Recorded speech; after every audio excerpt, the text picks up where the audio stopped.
Pada video kali ini, kita akan membahas tentang Largest Contentful Paint atau biasa disingkat dengan LCP. Apa itu LCP atau Largest Contentful Paint?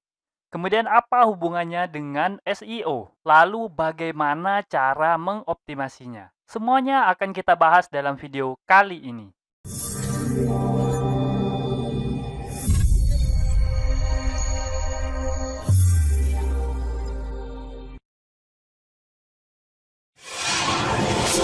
Assalamualaikum warahmatullahi wabarakatuh. Ketemu lagi bersama saya Kanada Kurniawan dan masih di channel kita Projasa Web. Pada kesempatan kali ini kita akan ngomongin tentang Largest Contentful Paint. Apa itu Largest Contentful Paint dan bagaimana cara mengoptimasinya? Nah, ayo mari kita langsung masuk ke pembahasannya. Video tentang apa itu Largest Contentful Paint ini saya ambil dari artikel yang saya tulis pada tanggal 24 Agustus 2020 ya. Ini artikel ini saya tulis di projasaweb.com. Nah, jadi LCP ini adalah metrik pengalaman pengguna atau user experience yang dirilis oleh Google pada tanggal 28 Mei 2020. Nah, menurut rilisnya, LCP ini akan segera dijadikan faktor peringkat pada Google Search, jadi masuk dalam faktor SEO. Nah, kapan itu dilakukan? Itu dilakukan pada tahun 2021. Jadi masih ada waktu sekitar beberapa bulan buat kita semua untuk bersiap menyesuaikan website kita dengan update terbaru ini. Oke, kita langsung aja ya masuk ke pengertiannya. Apa itu Largest Contentful Paint? Jadi, Largest Contentful Paint itu adalah waktu yang dibutuhkan sebuah website dalam menyajikan konten utama serta siap untuk berinteraksi. Nah, mungkin teman-teman langsung nanya, apa sih konten utama itu? Konten utama pada website itu, nih Google juga ada menjelaskan. Jadi, konten utama pada LCP adalah konten yang terlihat oleh pengguna ketika pertama kali membuka website. Nah, misalnya teman-teman buka suatu URL. Jadi, pas teman-teman buka suatu URL itu kan, atau suatu website, mungkin teman-teman itu ngeklik sebuah link ya. Entah itu link di sebuah website atau link saat teman-teman mencari di Google. Begitu teman-teman klik, nah waktu itulah yang dihitung. Pertama kali teman-teman klik, kemudian sampai kontennya terlihat penuh dan siap berinteraksi sama kita. Nah, ini contohnya adalah tampilan kalau teman-teman ngeklik atau mengakses projasaweb.com/SEO. Ini adalah artikel SEO yang saya buat. Nah, ketika teman-teman pertama kali mengaksesnya, seperti ini tampilannya. Nah, kalau teman-teman amati, itu ada beberapa hal yang tampil. Yang pertama itu logo, kemudian menu, kemudian judul, beserta dengan ikon-ikon media sosial. Nah, waktu yang digunakan untuk menampilkan 4 elemen inilah yang dihitung oleh Google. Dan itu menjadi skor dalam Largest Contentful Paint. Nah, jadi semakin sedikit elemen yang ditampilkan, maka tentu waktunya akan semakin sedikit pula, sehingga skor teman-teman akan semakin tinggi. Tentu saja hal ini berhubungan dengan desain web teman-teman sendiri. Kalau didesain dengan menampilkan banyak elemen, maka kemungkinan besar website teman-teman itu bakal rendah skornya. Tapi kalau didesain menyesuaikan dengan apa yang sudah kita sebutin tadi, maka skornya bisa lebih tinggi. Ini juga termasuk dalam user experience. Jadi, ini akan meningkatkan user experience karena waktu untuk menampilkannya itu lebih cepat. Nah, sebelum kita bahas lebih jauh lagi, mari kita cari tahu elemen apa yang dihitung pada LCP. Nah, awalnya disebutkan bahwa semua elemen yang tampak. Nah, tapi ternyata Google mengkonfirmasi bahwa tidak semua elemen dihitung dalam penentuan skor LCP ini. Nah, elemen apa aja yang dihitung? Nah, ini dia. Yang pertama itu adalah elemen IMG. Wah, ini buat teman-teman yang nggak pernah nyentuh sama sekali HTML, mungkin nggak tahu ya. Yang jelas, IMG ini, teman-teman, itu adalah tag HTML yang digunakan untuk menampilkan image. Nah, kemudian elemen apa lagi? Nah, elemen image di dalam elemen SVG. Waduh, ini tambah pusing lagi ya. Kalau buat teman-teman yang belum tahu, SVG itu adalah salah satu format image yang tergolong baru gitu ya. Pada WordPress, SVG ini belum bisa digunakan. Artinya, teman-teman secara default itu nggak bisa mengupload image dalam bentuk SVG karena masalah security. Tapi kalau teman-teman yang udah menggunakan SVG dan ada image di dalamnya, maka image tersebut itu akan dihitung dalam penentuan LCP. Nah itu, dua elemen ya. Nah, kemudian elemen apa lagi? Selanjutnya itu adalah elemen poster image pada elemen video. Nah, kalau teman-teman udah menggunakan elemen video, kan ada elemen posternya itu ya di dalam elemen video, bentuknya image. Nah, kalau elemen itu teman-teman masukin, maka elemen image itu juga akan masuk dalam perhitungan LCP. Nah, itu elemen yang ketiga. Kemudian elemen keempat itu adalah elemen dengan gambar latar yang dimuat dengan URL. Nah, buat teman-teman yang suka mengotak-atik file CSS, tentu pernah menemukan hal seperti ini ya. Background image, kemudian URL.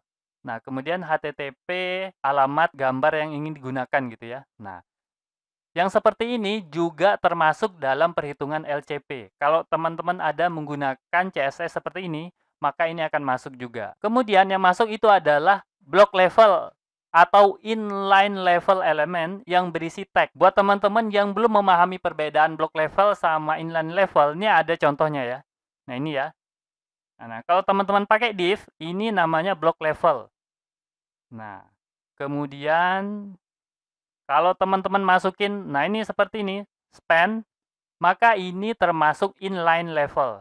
Nah, dalam kedua jenis ini, kalau ada teksnya, maka itu akan termasuk dalam perhitungan LCP juga. Nah, tentu kita nggak akan ngebahas lebih jauh tentang block level sama inline level ini ya, karena bakal lebih rumit dan lebih panjang. Tapi saya menyediakan link dokumentasi Mozilla Developer ini ya, teman-teman bisa klik dan bisa akses langsung untuk lebih memahami dua hal tersebut. Nah, itulah 5 elemen yang dihitung dalam penentuan skor LCP. Nah, lalu mungkin teman-teman bakal ada yang nanya, kenapa kok cuma ada 5 elemen aja? Nah, ini tujuan Google ini adalah karena metrik ini baru diperkenalkan ya. Jadi tujuan Google itu memperkenalkan hanya 5 elemen saja, itu adalah untuk menyederhanakan. Jadi di kemudian hari, ke-5 elemen ini bakal nambah teman-teman. Bisa jadi video juga masuk, bisa jadi SVG juga masuk. Nah, kalau teman-teman perhatikan, itu tadi 5 elemen, itu SVG-nya itu nggak masuk ya. Hanya image di dalam SVG itu yang masuk. Kemudian pada video, juga image-nya saja yang masuk. Videonya itu juga nggak masuk. Nah, seperti itu. Nah, tapi di kemudian hari, kedua hal tersebut bakal masuk saya rasa ya. Nah, oke. Kemudian kita sekarang ngebahas cara mengetahui skor largest contentful paint milik teman-teman masing-masing.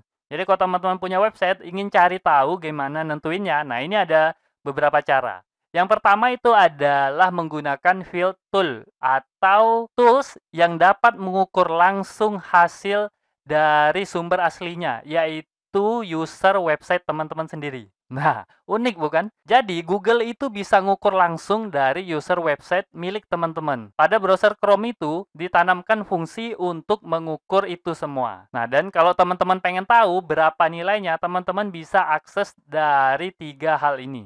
Yang pertama itu adalah Page Speed Insight. Nah, ini teman-teman bisa coba ya. Nah, ini dia tampilannya. Teman-teman tinggal isi aja dengan URL yang pengen teman-teman ketahui. Misalnya ini.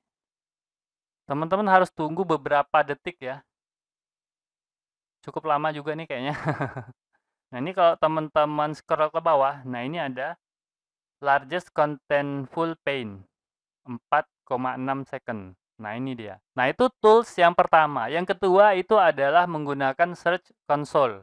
Pada Search Console, buat teman-teman yang udah mendaftarkan diri, Search Console itu ada di dalamnya laporan yang memuat Core Web Vital. Nah, Core Web Vital ini salah satu metriknya itu adalah largest contentful paint. Cara ketiganya itu adalah Chrome User Experience. Nah, itu adalah field tool. Kemudian ada lab tool.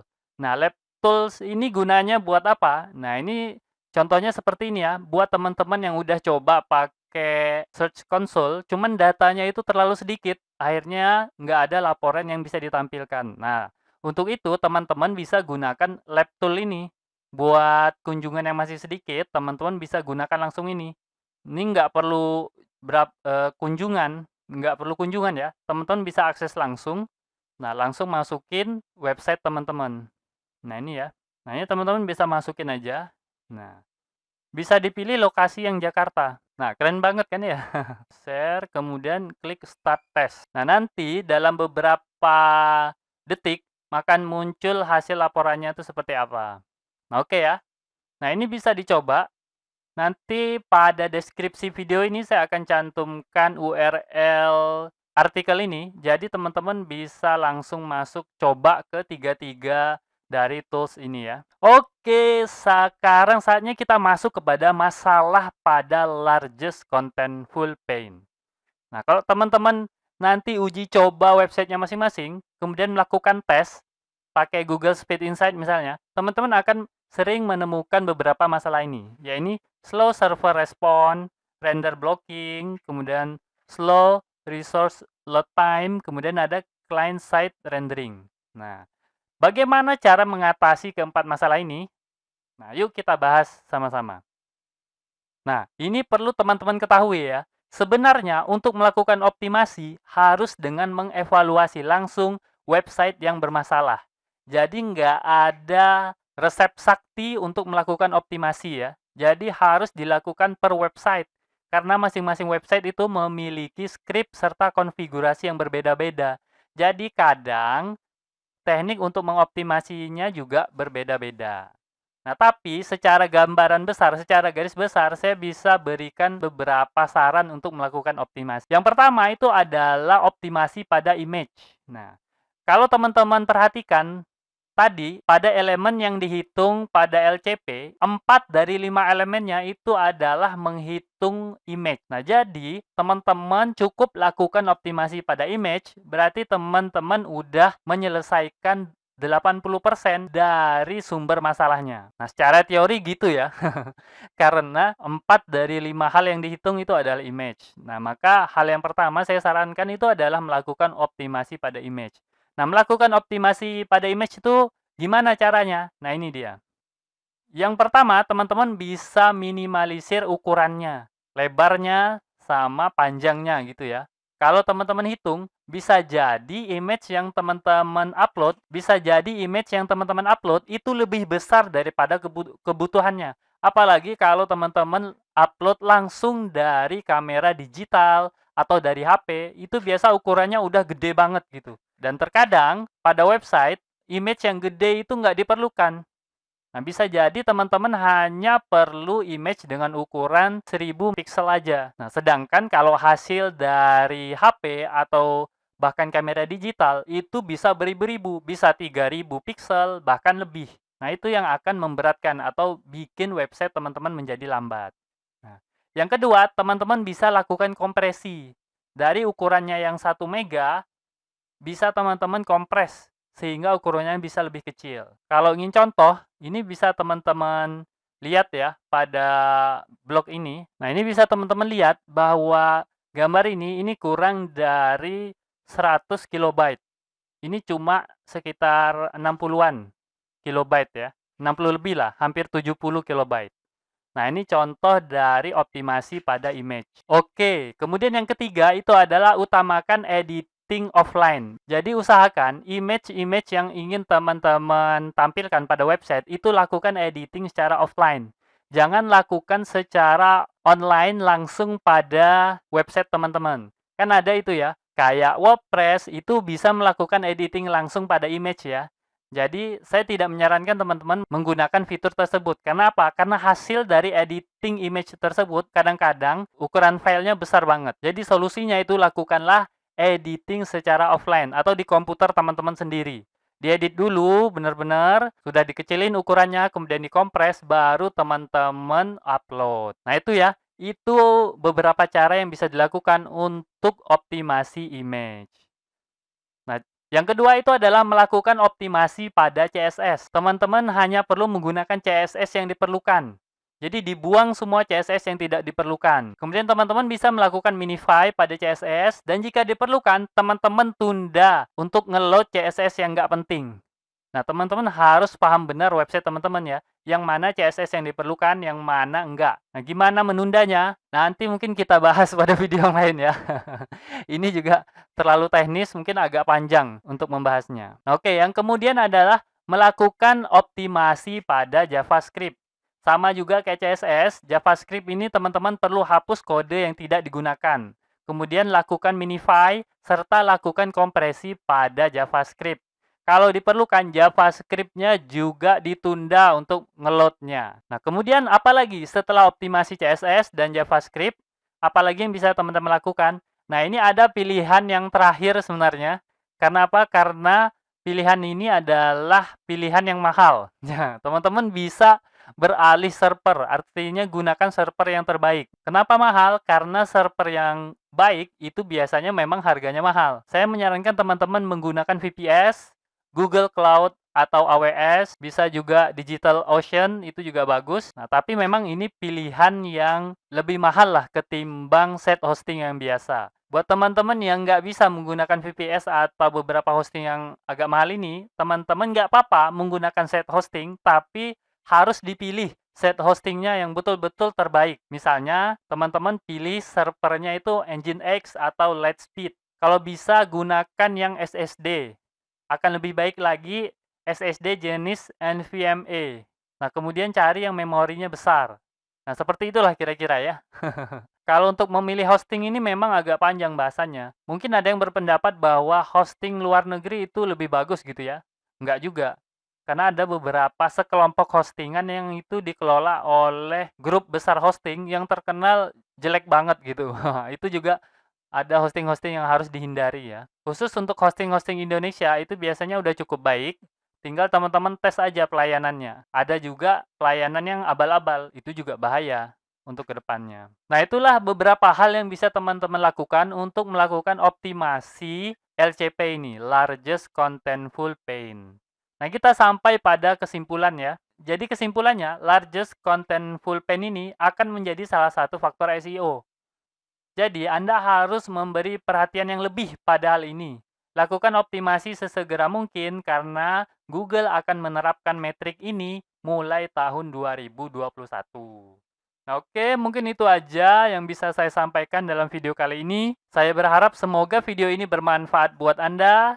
Dan saya akhiri, Assalamualaikum warahmatullahi wabarakatuh. Oke, seperti biasa, jika ada yang salah dari apa yang saya sampaikan, tolong teman-teman ingatin ya. Jangan sampai nggak diingatin, supaya saya dapat melakukan perbaikan pada channel ini dan pada diri saya sendiri. Dan jika ada pendapat yang berbeda, teman-teman bisa masukin ke kolom komentar, supaya kita bisa berdiskusi. Jika ada masukan, teman-teman jangan sungkan untuk menyampaikannya, karena saya sangat terbuka dengan segala macam masukan. Dan jika teman-teman memiliki usulan pembahasan, cantumkan juga di kolom komentar, supaya semua usulan teman-teman dapat saya wujudkan dalam bentuk video. Buat yang belum tahu, video ini adalah bagian dari program Akademi Projasa Web, tempat di mana teman-teman bisa belajar digital marketing secara gratis. Caranya mudah, cukup kunjungi projasaweb.com/academy. Ada ratusan artikel dan video yang dapat teman-teman pelajari. Jika ada pertanyaan mengenai materi, teman-teman tinggal hubungi saya melalui email info@projasaweb.com. Gratis tanpa biaya apapun. Harapannya dengan program ini semakin banyak orang yang memahami digital marketing. Saya percaya jika semakin banyak orang yang paham digital marketing, maka ekonomi kita juga akan semakin baik. Yuk dukung program ini dengan cara subscribe dan share video ini, serta mengunjungi Projasa Web Academy.